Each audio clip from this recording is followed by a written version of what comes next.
Sa ibang balita, tumataas na bilang ng mga temporary foreign workers na nakakakuha ng permanent residency sa bansa. Ayon po yan sa report ng Statistics Canada. Pero diin ng ilang migranteng grupo, kulang pa rin ang suporta para sa mga foreign workers. May report si Kisha Balatbat.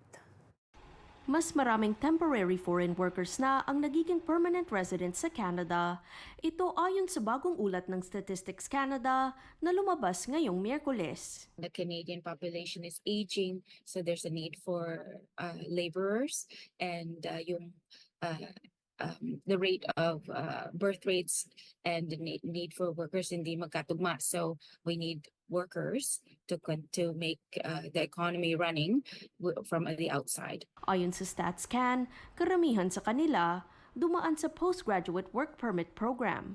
Pero ayon sa Migrante Ottawa, hindi palaging maganda ang karanasan ng mga temporary foreign workers sa Canada.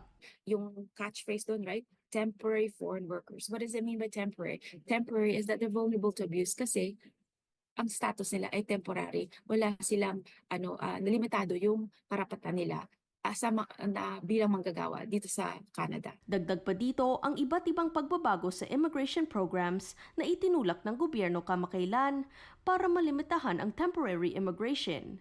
Bagay na posibleng magkaroon ng epekto sa bilang ng mga magiging permanent resident o PR sa mga darating na taon. Ayon sa datos ng StatsCan, simula pa noong mid-2000s, patuloy na umaakyat ang porsyento ng mga temporary workers na nakakakuha ng PR.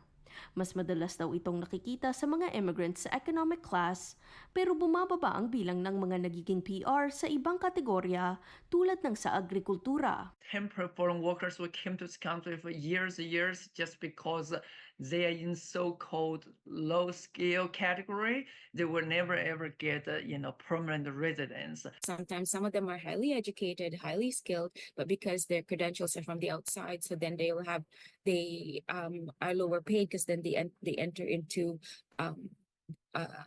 sections of work or sectors of work that are not where they were educated and or where they were trained. And this is very apparent in our Filipino community. Sa gitna ng mga pagbabago, naniniwala si Beboso, hindi pa rin mawawala ang imigrasyon ng mga Pilipino sa Canada.